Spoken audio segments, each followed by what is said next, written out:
Bring that to a close.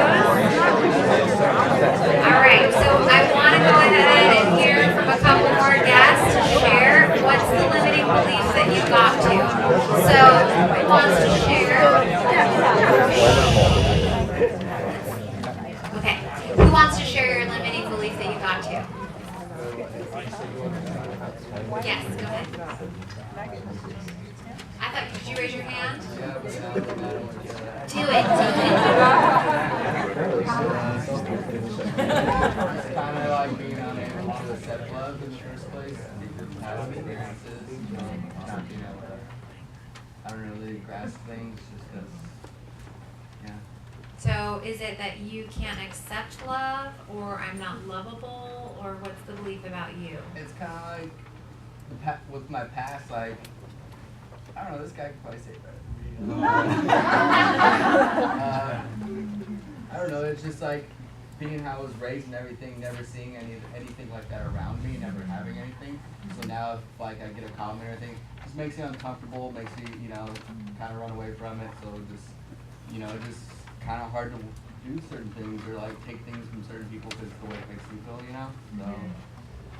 So it could be along the lines of, I can't accept love, and play with it a little bit to see if there's a deeper level of that about you yourself, rather than the accepting of the love, something that you make up about yourself in that domain of love. Okay? Okay, yes. I was gonna go. Yeah, I want you to go. So mine is funny because I know this could be a quality, but it's something that's really blocking me, which is that it's gonna take, like my limiting belief is it's gonna take a lot of hard work. And it's not overwhelming me, but I almost feel like I'm not as receptive to some things that could just magnetize because I'm like so determined to like do all this hard work. Yeah. And So it's got to be hard. so yeah, exactly. Got it. Okay, great. Yeah. I mean, not great, but yes. Okay, one thing for me is relationships, as in I've never had one, and I've never been interested in having one. You mean a romantic relationship? Yeah. Okay. And like I've never felt like lonely. I don't understand what people say. Like, oh, I feel lonely. I wish I had someone to cuddle with. Like I've never felt like that. And like personally, and I'm okay with that. But I've always wondered why that was. It doesn't bother me at all, but I'm always curious. I'm like, how come I don't ever feel like I want to?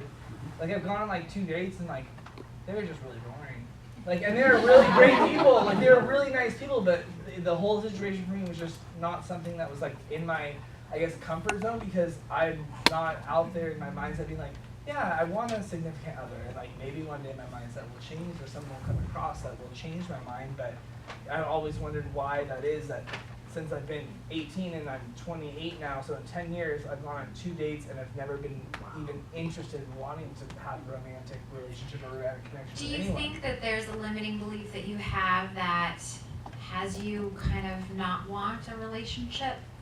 I can't think of what it could be, because I see people like, even one of my best friends got married this year. I was the man of honor, and like that was like one of the best days of my life. Like I was so happy to see them get married, and I love like looking at people's relationships. I find them fascinating because I don't understand them.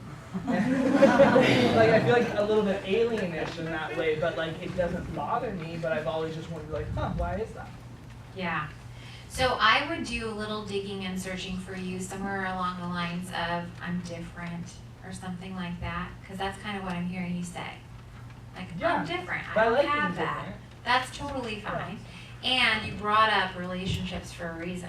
Yeah, just because well, first of all, my friends, my family are constantly bringing it up to me like, oh, you really don't want that? That's so weird. Like, but I don't find it weird. I just always think, why don't I have that need or that, I wish I, I've never felt that way, ever.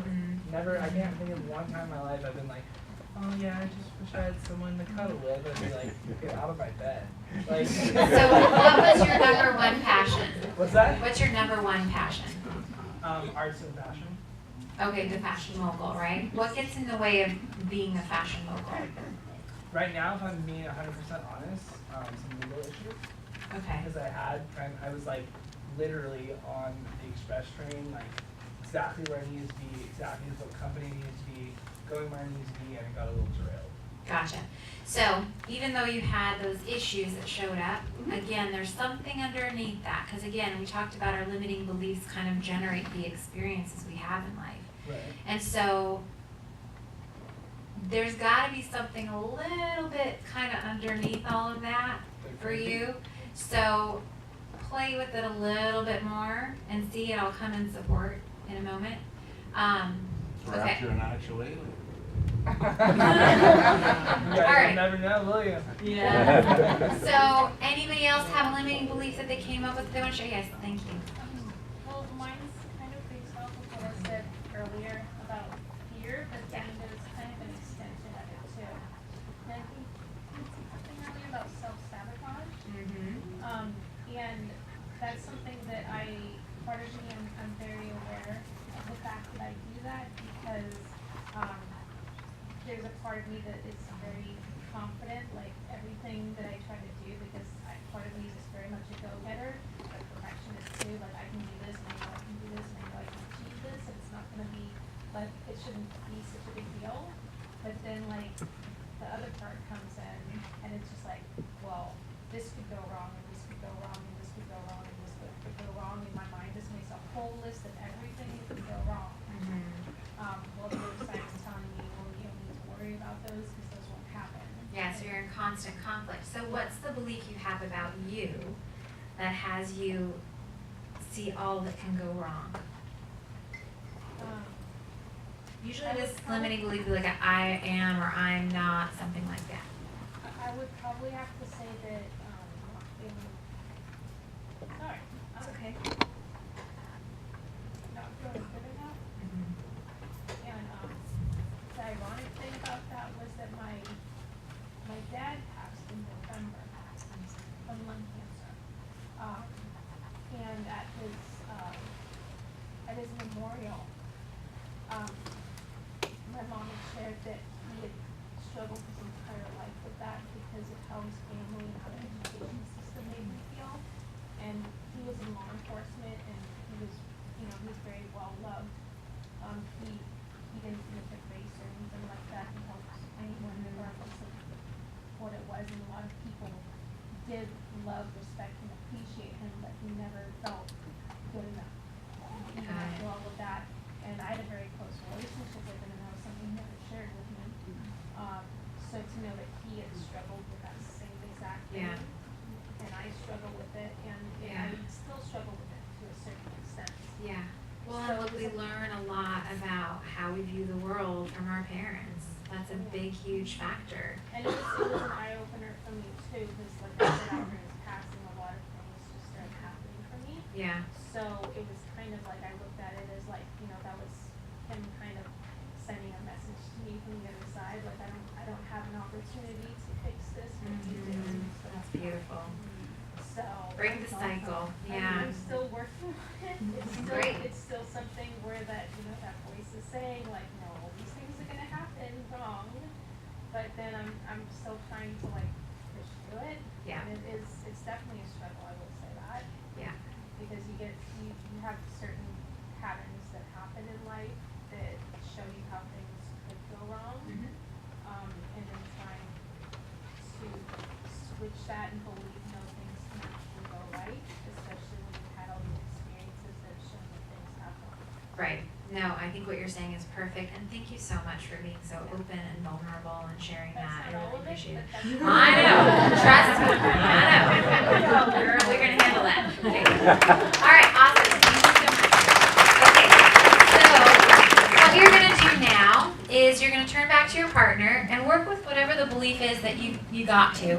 And you're gonna, and grads, I want you to ask the question first to the guests so that we can give the guests as much time because you guys work on your limiting belief all the time.